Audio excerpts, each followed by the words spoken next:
우리 골로새서 계속 살펴보고 있습니다. 우리 오늘은 1장 15절에서 23절까지 오직 예수님을 향한 믿음이라고 하는 제목으로 함께 말씀을 나누어 보겠습니다.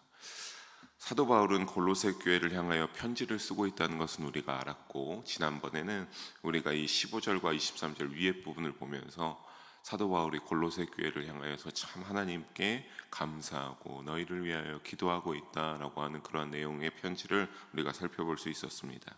이제 그러한 내용을 마치고 사도 바울이 본격적으로 예수님에 대하여 내용을 펼치기 시작하는 것이 오늘의 본문입니다.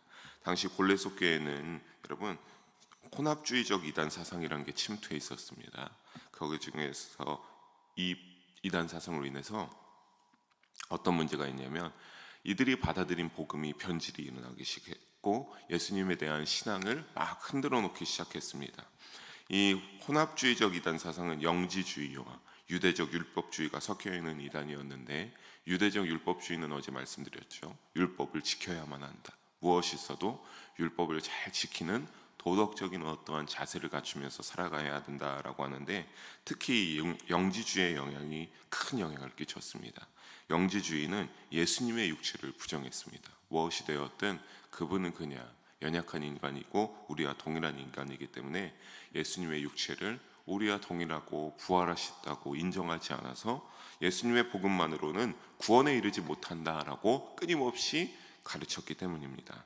동시에 그렇게 예수님을 깎아내리면서 어느 걸 높였냐? 천사와 같은, 우리가 알 수 있는 다른 영적 권세들을 높이면서 그런 분위기를 만들어가면서 골로새 교회 가운데 자꾸 예수님의 위치가 떨어져가는 상황을 만들어갔습니다. 그런 골로새 교회의 상황 속에 사도 바울은 오직 예수님만이 그리스도시고 교회의 머리가 되심을 강조하여 그리스도 예수님이면 충분하다, 우리의 신앙 가운데 우리 믿음 가운데 예수님이면 충분하다는 사실을 골로새 교회 편지로서 가르치고자 했습니다. 우리 이러한 흐름 가운데 15절을 다시 한번 함께 읽어보도록 하겠습니다. 그는 보이지 아니하는 하나님의 형상이시오 모든 피조물보다 먼저 나신 이시니 아멘. 예수님을 하나님의 형상이라면서 무엇보다 먼저 나셨다고 합니까? 모든 피조물보다 먼저 나셨다고 합니다. 이 모든 피조물은 여러분도 다 익히 알듯이 우리를 포함해서 이 세상에 살아가는 모든 것들을 말하죠. 이 모든 피조물보다 누가 먼저 나셨다는 겁니까? 예수님이 먼저 나셨다. 왜냐하면 무슨 형상이기 때문에요? 하나님의 형상이기 때문에 예수님께서 모든 피조물보다 먼저 나셨다고 편지 가운데 사도 바울은 기록하고 있습니다. 여러분, 이것이 우리가 사실 시간적으로 보는 것은 아닙니다. 당연히 여기에 모인 우리보다 예수님이 먼저 태어나셨죠. 시간적으로 봐도 그건 맞는데, 요 당시로만 하면 이미 예수님보다 더 태어난 사람 피조물들도 있잖아요. 아담과 하와라든가 하는 구약의 인물들, 예수님보다 먼저 태어난 자들이죠. 그러니까 이것은 좀 그런 시간적으로 보는 것이 아니라 인간의 몸을 입고 오신 하나님이시기에 창조주로서의 존엄성과 권위를 가진 만물의 통치자가 되심을 드러내며 만물의 주권자가 바로 누구를 뜻하는 겁니까? 예수님이 되신다라고 하는 것을 사도 바울은 뜻하고 가르쳐주고 있는 겁니다. 사도 바울은 이렇게 예수님은 하나님의 형상이라고 편지 가운데 골로새 교회를 향하여 선포합니다. 즉 예수님은 이 땅 가운데 하나님을 완전히 드러내신 유일하신 분입니다. 우리의 믿음도 이러한 완전하고도 유일하신 예수님을 향하는 믿음이 되어야 될 줄로 믿습니다. 예수님이 하나님의 형상이자 만물의 창조자와 동일하신 분이니 세상의 다른 것들은 어떻다고 합니까? 우리 16절 함께 보게 되면 인간이 눈으로 볼 수 있는 모든 것들과 보이지 아니하는 모든 것들까지 왕권들, 주권들, 통치자들, 권세들, 만물들, 이것들이 다 누구를 위하여 창조되었다? 예수님을 위하여 창조되었다라고 말하고 있습니다. 즉 우리가 왕권들, 주권들, 통치자들, 권세자들, 또 우리의 눈에 보이는 것이나 보이지 아니하는 것들, 세상에서 때로는 저런 것들을 가지게 되면 우리가 조금 더 잘 나가게 되고 우리가 조금 더 힘있어 보이게 된다라고 하는 것처럼 세상에 힘있어 보이는 것들이 많으나 결국 이런 것들도 누구를 위하여서요? 하나님과 동일한 형상을 가지고 계신 예수님에게는 피조물밖에 되지 않는다라고 하는 의미로 16절과 같이 이렇게 사도 바울은 골로새 교회를 향하여 말한 겁니다. 이를 17절에 더욱더 뒷받침해 주죠. 17절을 보게 되면 뭐라고 합니까? 함께 읽어보겠습니다. 또한 그가 만물보다 먼저 계시고 아멘. 17절에 이미 세상의 창조전에 하나님과 함께 하셨기에 모든 만물이 그 안에 함께 선다는 건 예수님이 우리의 창조주고 모든 것을 유지하고 계신다. 만물이 그 안에서만 함께 설 수 있다고 말하는 게 이겁니다. 예수님이 없이는 만물이 유지되어 갈 수 없다. 함께 할 수 없다라고 하는 겁니다. 그러니까 오늘날 우리가 살아가는 이 세상도 이렇게 우리가 예수님과 함께 동행하며 유지하는 삶이 되어가는 줄로 믿습니다.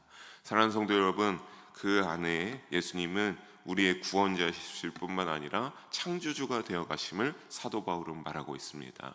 우리도 이 믿음을 향하여 이 예수님을 향한 고백이 온전하게 믿으면서 예수님이 하나님이시오, 예수님이 우리의 구원자요 창조주가 되심을 의심 없이 믿는 우리 모든 성도님들 되시길 주님의 이름으로 축복합니다. 사도 바울은 덧붙여서 말합니다. 우리 18절과 19절의 말씀 함께 읽어보도록 하겠습니다. 그는 몸인 교회의 머리시라. 그가 근본이시오 죽은 자들 가운데서 먼저 나신 이시니 이는 친히 만물의 으뜸이 되려 하심이요 아버지께서는 모든 충만으로 예수님 안에 거하게 하시고 아멘.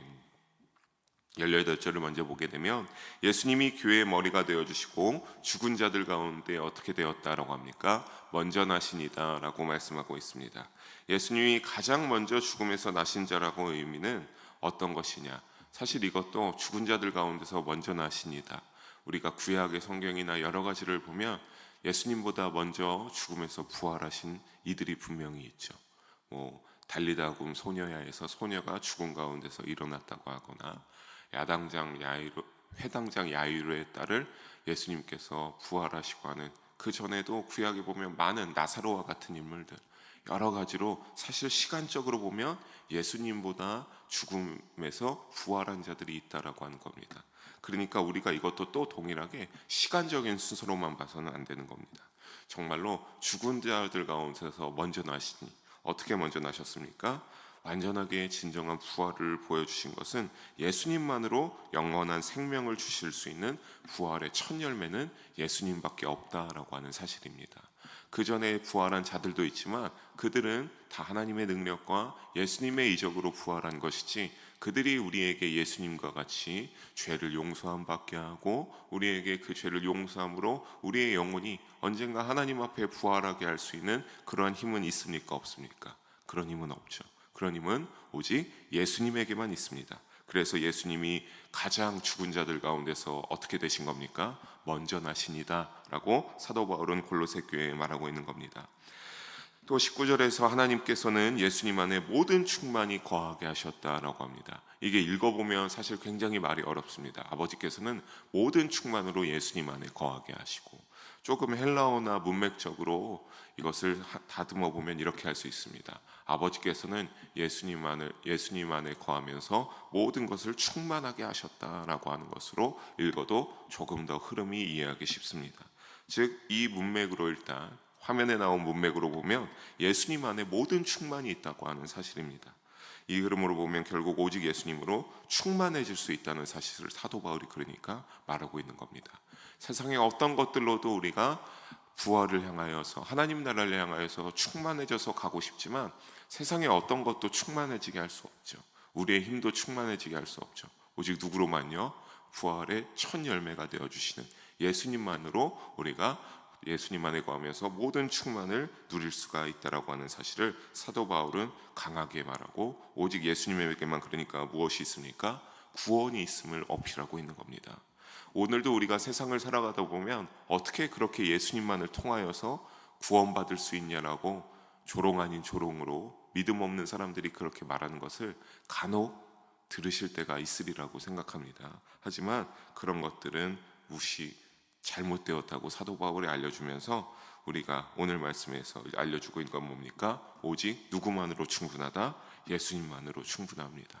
예수님의 은혜로 우리는 구원을 얻을 수 있다라고 하는 사실을 사도 바울은 강력하게 말하고 있습니다. 사랑하는 우리 모든 성도 여러분, 예수님 안에 거하면서 충만한 믿음의 여정이 되셔서 꼭 부활을 향하여 전진하며 나아가시길 주님의 이름으로 소망합니다. 예수님이 중요한 것은 이뿐만이 아닙니다. 우리 20절을 이어서 함께 읽어보도록 하겠습니다. 그의 십자가의 피로 화평을 이루사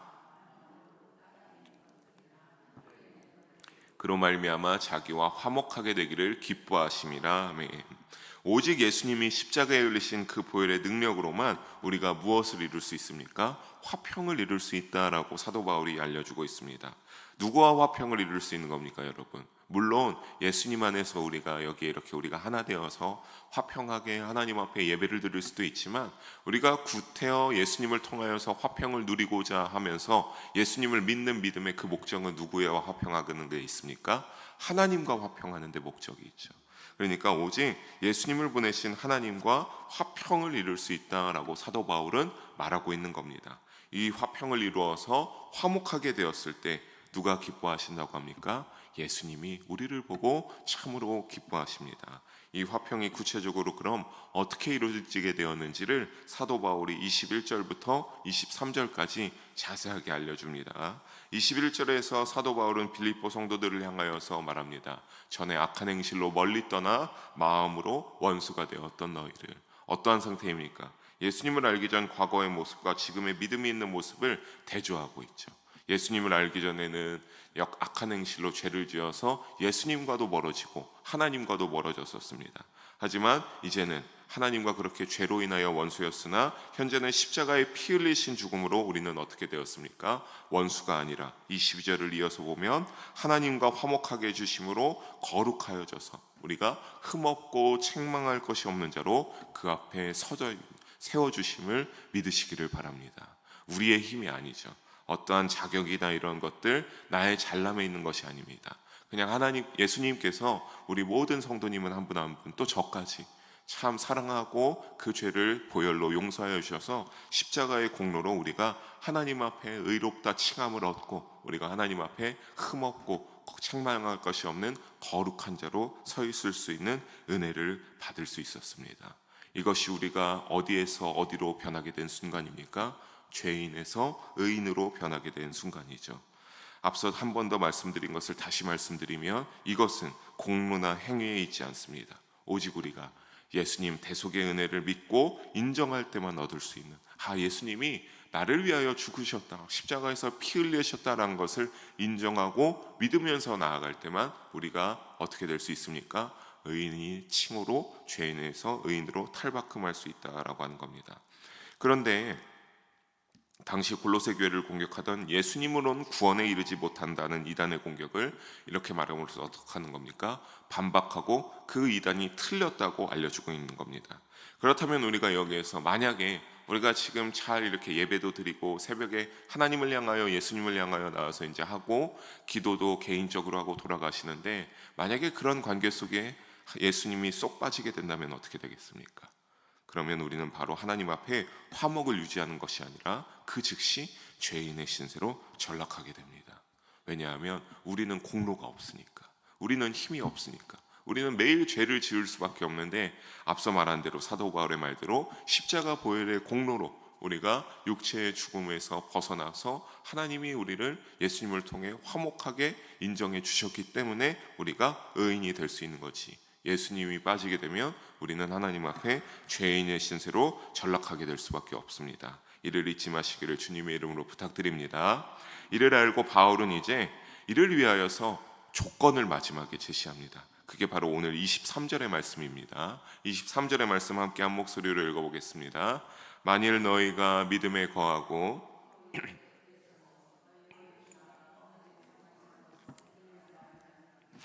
그래야리라. 이 복음은 천하 만민에게 전파된 바요, 나 바울은 이 복음의 일꾼이 되었노라. 아멘.